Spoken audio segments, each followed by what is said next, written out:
Hello everyone, in this video I'm going to show you how to share your screen on Skype call. Well, this is very easy thing to do.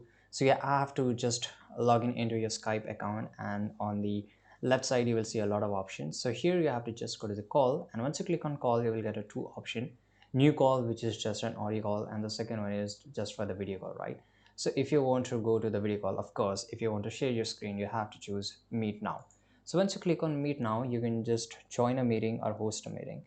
So here I will just show you host a meeting, and once you are into the host your meeting, it will say is creating your shiny, whatever it is. And here you can just type your name, and this is a copy link. You can share this link, so if you want somebody else to join your call, they can join it. I will just click on start call. So continue without audio. I didn't give the access of my audio as well as video. And I will show you how you can screen share anything on your laptop or PC.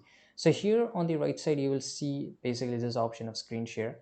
Tap on it. And once you tap on it, it will show you that what you want to screen share. So here I can just select anything, right? On the browse tab, I can just select the tabs which is open on my browser. And I just go to Windows, and I can just select whatever the, whatever the tabs I want to show them on the screen. And by the way, the third option is entire screen. I can show them each and everything what I'm trying to do over my laptop or PC over my screen. So you can choose any one of them. For example, let me show you. At here I will choose that, for example, this is entire screen. Or I can just go to the Brave, and here I can just share my Kindle, and I will just click on share. Now here I can just see here, and basically everybody will able to see on this screen.